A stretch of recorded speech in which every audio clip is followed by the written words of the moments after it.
नमस्ते।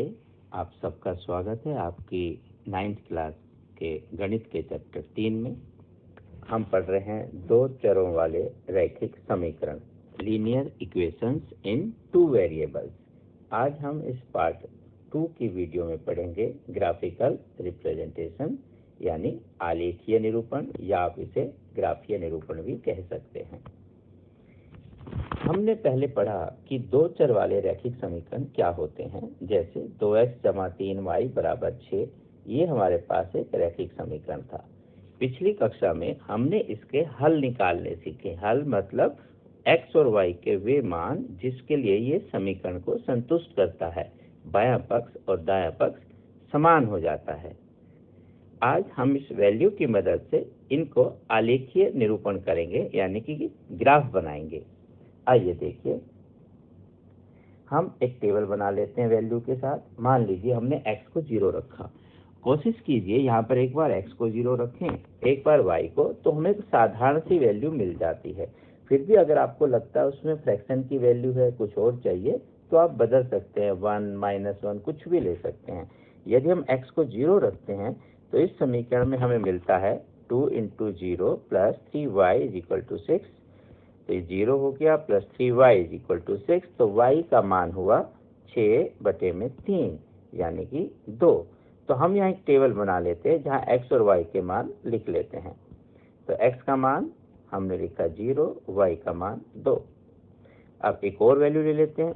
अच्छा है कि हम y को 0 रख लें, यदि कोई हमें असुविधा ना हो, तो जितना इजी हो सके हम उतना इजी काम करेंगे। तो 2x + 3y के स्थान पर 0 रखा, तो ये हो गया 2x = 6, x का मान हुआ 6/2, यानी कि 3। तो हम टेबल में लिख लेते हैं कि y 0 रखने पर x का मान 3 हो गया, या x 3 रखने पर y 0 हो जाता। आप जैसा भी करना चाहें। हमें 2 पॉइंट वैसे काफ़ी है ग्राफ निकालने के लिए, फिर भी आप सीख रहे हैं, 1-2 पॉइंट और भी ले सकते हैं ताकि आप देख सकें कि बिंदु कहाँ कहाँ मिल रहे हैं।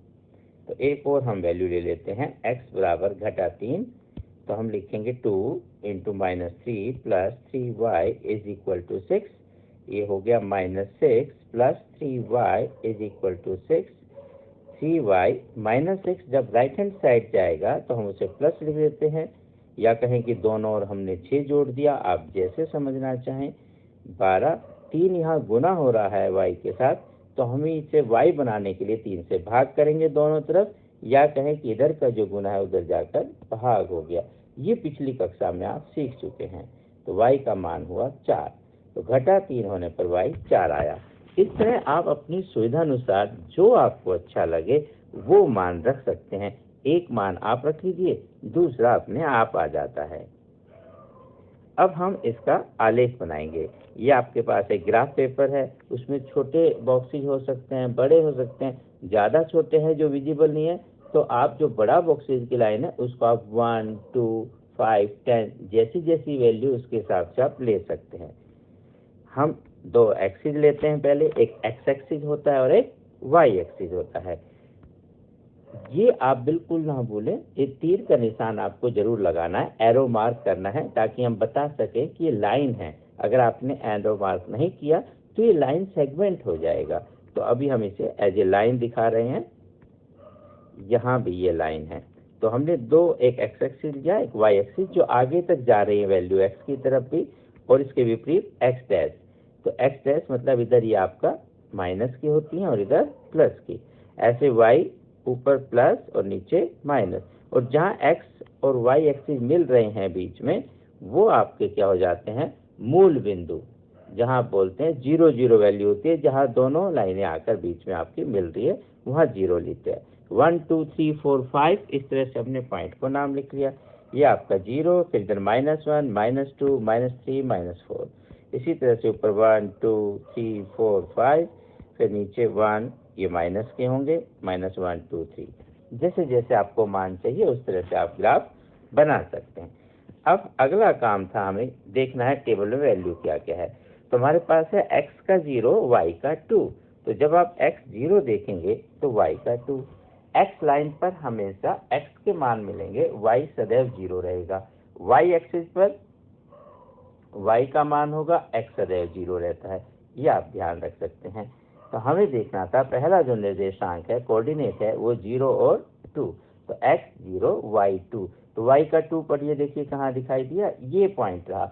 इसे आप बिंदु से दिखा रहे हैं, बहुत छोटा हो गया, आप इसे देख नहीं पाएंगे, विजिबल नहीं है, तब हम एक थोड़ा सा ऐसे सर्कल लगा देंगे कि हमें नजर आ जाए कि हमने पॉइंट कहाँ लगाया है।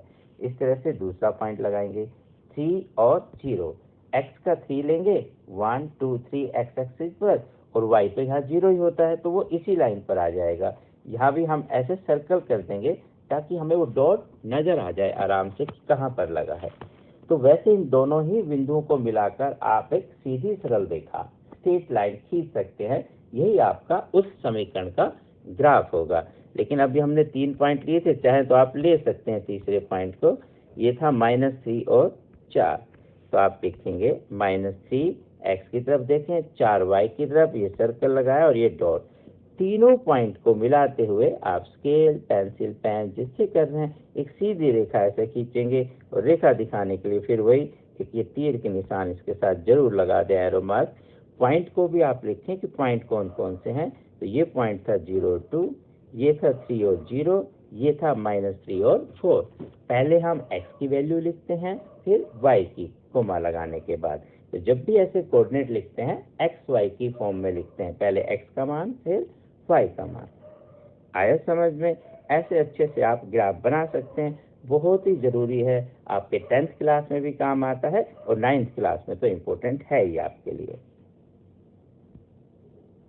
ये आप लिख दें कि किस समीकरण का ग्राफ है, 2x + 3y = 6। इन छोटी छोटी सभी बातों का ध्यान रखेंगे तो आपके कभी भी अंक नहीं काटे जाएंगे, और अच्छे से आप सीखकर अच्छे से अभ्यास करते रहें। एक बात और आप ध्यान रखेंगे, ये लाइन हमेशा स्ट्रेट लाइन होनी चाहिए, सरल रेखा। यदि ऐसा नहीं आता है, ये सरल रेखा नहीं है, इसका अर्थ है कि आपने कहीं गलत कर दिया। तो इसका मतलब हमें ध्यान रखना है कि ये जो भी ग्राफ आप बनाएंगे, ये सरल रेखा में होना चाहिए, स्ट्रेट लाइन में। इसीलिए समीकरण को लीनियर इक्वेशन, लीनियर मतलब रैखिक, ये क्योंकि एक रेखा का निर्माण करती है, सीधी रेखा का निर्माण करती है, इसलिए रैखिक समीकरण कहलाते हैं, और इसकी घात 1 होती है, चर की, जो हम बात कर रहे थे। आइए आगे चलें। एक और हमारे पास समीकरण है, 2 चर में, 2x + y = 6। हम इसका ग्राफ निकालेंगे, एक टेबल बना लेते हैं। हम एक बार x को 0 रख लेते हैं और एक बार y को। जब x को 0 रखते हैं तो 2 × 0 + y = 6, तो 0 + y = 6, तो y का मान सिंपल 6 आ गया। आप कुछ चेंज भी कर सकते हैं, आप अपने ग्राफ के हिसाब से छोटी बड़ी वैल्यू ले सकते हैं, या अपनी आसानी के हिसाब से। y को यदि हम 0 रखेंगे तो y के स्थान पर 0 रख दीजिए, तो 2x + 0 = 6, तो x का मान हुआ 2x = 6 है, तो 2 यहाँ मल्टीप्लाई हो रहा है x के साथ, उधर जाकर ये क्या हो जाएगा, डिवाइड हो जाएगा, तो 6/2, तो x आपको मिलता है 3। तो इस प्रकार आपकी टेबल बनी। अभी हम 2 ही पॉइंट ले रहे हैं, आप 2 ले सकते हैं, सफिशिएंट है, चाहे तो 1-2 ज़्यादा भी ले सकते हैं। तो 0 और 6, 3 और 0, ये हमारे निर्देशांक हुए, कोऑर्डिनेट हुए हमारे ग्राफ बनाने के लिए। आइए ग्राफ देख लेते हैं। एक और हमने ग्राफ लिया, थोड़े बड़े बॉक्स ही ले लिए हैं। अगर हमें लगता है कि हमारे पास वैल्यू अंक में ज़्यादा है और ग्राफ की लाइनें कम, तो हम 1 को 2, 4 या 5 अपनी सुविधानुसार ले सकते हैं। तो ये हमारे पास x एक्सिस और y एक्सिस, एक x है राइट साइड में, लेफ्ट में x डैश, ऊपर y, नीचे y डैश। तो x डैश की तरफ नेगेटिव वैल्यू है और इधर पॉजिटिव। हमने एक बॉक्स को यहाँ पर 2 के इक्वल ले लिया है, तो 2 4 6, माइनस का 2 4 6, नीचे y के -2 4 6, ऊपर प्लस के 2 4 6। अगर कहीं 1 और 3 लेना हो तो हम उसके बीच का हाफ कर देंगे इजीली, बस इस तरह से आप ध्यान रखेंगे। आइए पॉइंट देखते हैं, कौन सा पॉइंट लेना है। फिर से देखें, टेबल है 0 और 6, x का 0 और y का 6, तो x का 0 मतलब y एक्सिस पर होगा और y का 6 लेना है, तो जहां y पर 6 है हमने उसे डॉट से दिखा दिया। ये डॉट नहीं दिखाई दे रहा ना आपको, इसीलिए सर्कल लगाने को बोला कि हमें नजर आ जाए, जब आप भी काम करें तो टीचर को भी चेक करते समय नजर आ जाए कि आपने डॉट कहाँ लगाया है, तो ऐसे छोटा सा सर्कल हम उसके ऊपर लगा देते हैं। दूसरा पॉइंट है आपका 3 और 0। x का 3 है, y का 0 है। y x एक्सिस पर हमेशा 0 होता है, तो 3 कहाँ होगा, 2 और 4 है, तो 2 और 4 के बीच में ये आपका 3 है, जिसे हम थोड़ा सा सर्कल बना के बड़ा करके दिखा देते हैं।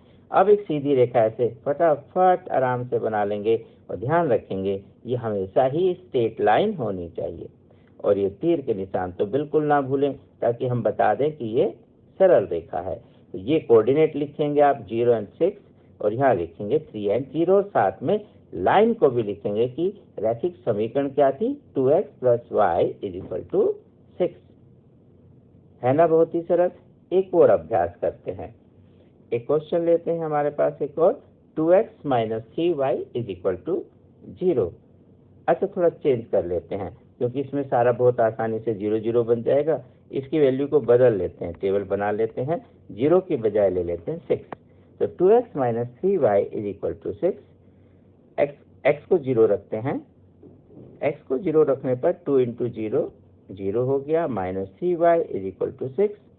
तो y की वैल्यू, क्योंकि -3 यहाँ मल्टीप्लाई है, इधर जाकर ये डिवाइड हो जाएगा, और आपके पास मिलता है -2। तो y के स्थान पर हो जाएगा -2।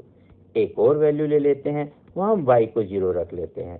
जब y को 0 रखेंगे, 2x ऐसे कैसा, -0 = 6। 2x के साथ मल्टीप्लाई है, तो उधर जाकर आप उसे डिवाइड कर देंगे, और इस तरह से x की वैल्यू कितनी हो जाएगी, 3। तो ऐसे आप आराम से x और y के मान ले सकते हैं, और फिर हमारे पास ये टेबल तैयार हो जाती है, x y 0 -2 3 0। आइए इसका ग्राफ बनाते हैं। वही फिर से आपने x एक्सिस y एक्सिस अब आप अच्छे से सीख गए हैं, आपका अभ्यास हो गया है। x x dash y dash, इस तरह से पॉइंट लेंगे 1 2 3 0 -1 2 3, और ऊपर भी 1 2 3 4, नीचे भी 1 2 3। हमें यहाँ वैल्यू 1 2 3 तक ही चाहिए थी, टेबल के हिसाब से हमने ले लिया। अगर कहीं हमारे पास 10 20 30 ऐसी वैल्यू होती, तो हम एक बॉक्स इसको 10 20 30 लिख लेते। तो ये अपनी सुविधा अनुसार हम कैसा भी कर सकते हैं। तो पहला मान था हमारा 0 -2। x का 0 मतलब y एक्सिस पर मिलेगा, और y कितना है, -2। तो -2 का पॉइंट हमने लगाया, नजर आया। अच्छा, थोड़ा छोटा है, वही काम सर्कल कर लेते तो दूर से नजर आ जाएगा, इसीलिए ऐसा किया जाता है। दूसरा पॉइंट आपके पास 3 और 0, ये निर्देशांक है, निर्देश देने वाले अंक, कोऑर्डिनेट। तो 3 और 0 आप देखेंगे, x का कितना लिखना है, 3, y 0 हमेशा ही होता है x एक्सिस पर, तो ये पॉइंट हो गया 3 और 0। इन दोनों को मिलाते हुए एक सीधी रेखा खींचेंगे बड़ी ही सफाई से, और एरो का साइन, ताकि हम बता सकें कि ये रेखा है। 0 -2 ये इनके निर्देशांक है जो हम लिखेंगे, और साथ में समीकरण भी कि 2x - 3y = 6 का ये ग्राफ है। इस प्रकार आप आसानी से आलेखीय निरूपण कर सकते हैं। This is graphical representation of linear equation in 2 variable. इस तरह से आप अभ्यास करें, अच्छे से अभ्यास करें, बार बार सीखते रहें, आगे बढ़ते रहे। हम फिर मिलेंगे अगली वीडियो में कुछ और सवाल लेकर। तब तक आप अभ्यास करें, स्वस्थ रहें, प्रसन्न रहें। नमस्ते।